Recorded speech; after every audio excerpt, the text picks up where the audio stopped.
Have you ever looked around your room at all the gear and thought, this is crazy? If yes, you're in the right place. I'm Michael, this is Big Hairy Guitars. Let's go. Mesa Boogie / Gibson just released that Mark IIc Plus head. If you want to get one, I say yes, despite all the little nitpicky things that come along with vintage Mesa Boogie gear. Mesa Boogies traditionally have been really fine-tuning. So you set it up and you're like, cool, this sounds amazing. Someone bumps the head and then the knobs turn this much and it's all out of whack. It's a mess from there on out. Anyhow, with all of this talk on the reissue, I kept hearing samples. I was going back and listening to the old ones. I don't have a 2C Plus. I've never had one, but all of those tones, like those tones are in the Mesa Boogie preamps as well. So I have a Triaxis and I have a Studio, and I'm borrowing my buddy Michael Nielsen's quad preamp. And just like all of the other classic Mesa Boogie gear, it's a very finicky, fine-tuning sort of thing. But the tones you get out of it are killer 2C Plus tones for much cheaper. If we're talking $3,500, you can get a quad for 15 to 2 grand, and then you get a power amp for another $1,000, maybe a VHT for 2,500. So we're up at 5 grand. All right, so hey, maybe it's not a cheaper alternative. If you are looking for a cheaper alternative, you can always go Synergy. Synergy has a 2C Plus module. That sounds fantastic. You know, those modules come in at like $350. You know, you put it in a Synergy chassis and then you could either go direct or out to a power amp. Anyway, I've created a killer quad preamp ToneX pack, and I've, for the first time ever, have actually done sound design where I'm adding effects and there's like presets. I'll show you those later because they're super fun. But for this, I really just want to show you some awesome tones in the quad preamp that maybe it's an alternative to this 2C Plus for you. I'm running this lovely Charvel. I'm running this lovely minty fresh Charvel that's currently with a Super Distortion and a PAF Pro in the neck there. And it's going right into the Mesa quad preamp. That's going into the VHT 2150 power amp, which is then going into a Fryette power station as the load so that I don't get blown out. And you'll hear right off the bat, the power amp has a super loud fan. It's one of those old things, so I'm gonna probably not talk quite as much, and you'll all be super happy about that, because everything in this room is gonna be noisy. I've also tried to get rid of this buzz. I can't. I've used all of those little contraptions and stuff.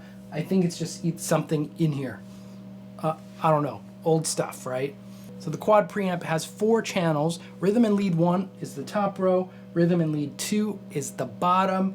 This one was modified so I could switch channels over here and then switch modes over here. So that's a godsend. Otherwise, you have to have a whole switching system going on. The top is essentially like a Mark IIc Plus, and the bottom is like a Mark III. The top is a lot crunchier, a lot more, I think, like rock and tight. The bottom is a lot looser and sort of rounder, I would say. I'll show you that in a minute, but let's just start off on, let's just go into the dirt, because that's probably what everyone's most interested in. That's what I learned from those Mesa Boogie videos.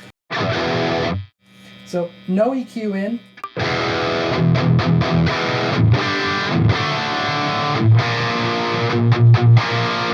Volume, treble mid bass, master, and then when you get to the lead side, there's a lead drive that also goes into this volume, and then the lead master. So you've got like 4 kind of volume / gain controls that go into the power amp section. Not to mention this array of pull switches.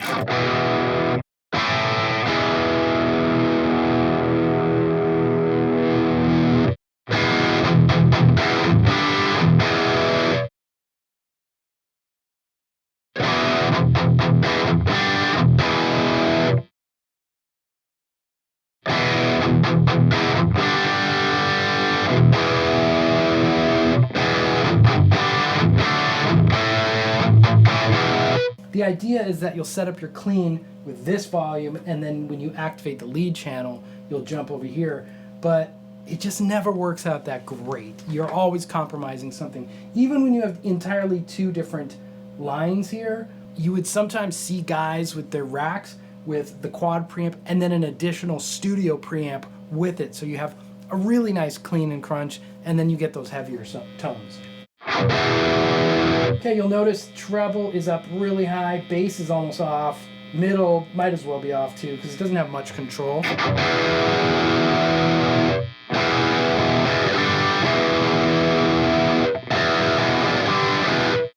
Barely any difference there.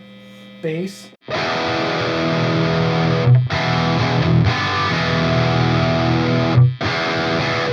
And it can be a cool sound if you're not going for like metallic crunch, you know?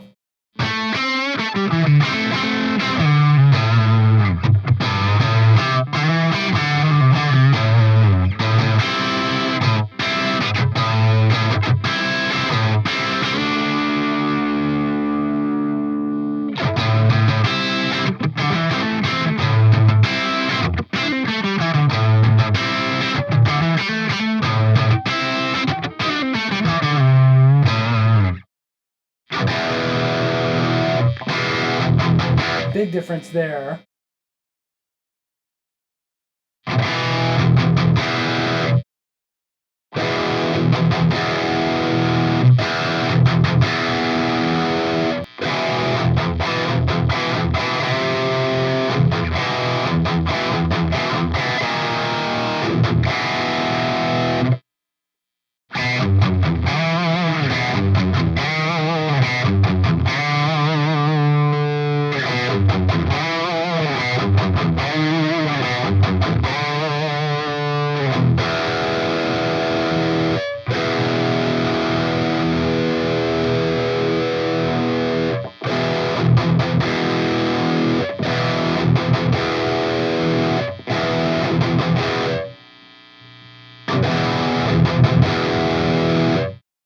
You could get more gain, it just sort of mushes out at some point.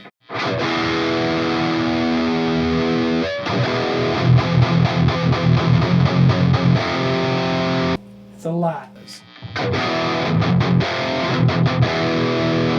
That's a pretty cool sound, but we haven't touched that legendary Mesa Boogie graphic EQ yet. So, to pop that in, there it is.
comparison, let's dial in lead 2.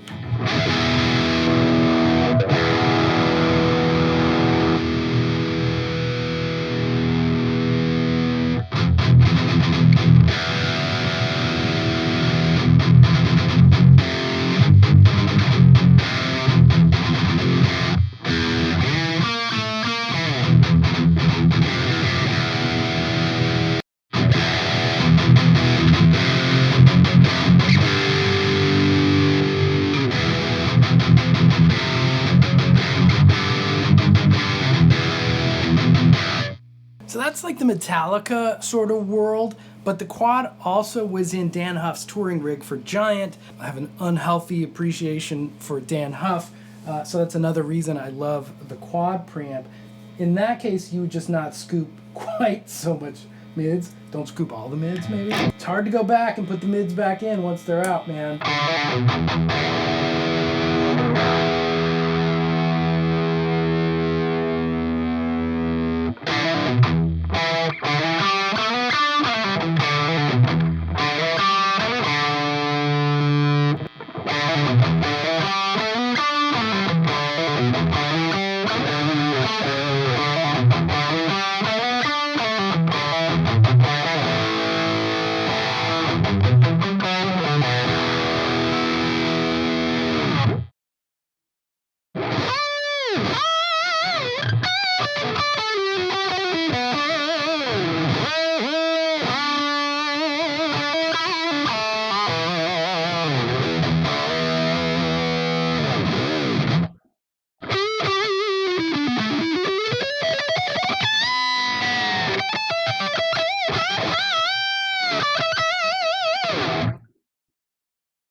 With the quad, you just have to keep like fishing, and at some point you land on something glorious.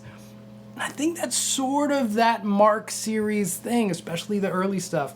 If you don't dial it in exactly the way it wants to be dialed in, it's just gonna be kind of a little bit of a weird thing. But you just keep, you know, tweaking and pulling and pushing and stuff. At some point, then you reach the Holy Land.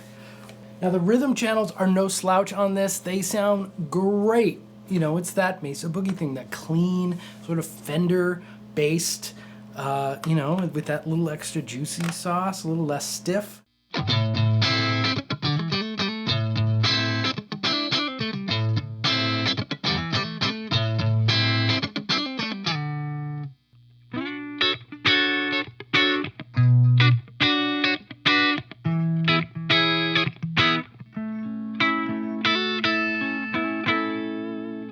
You can see how far you have to turn the knobs to really optimize your tones.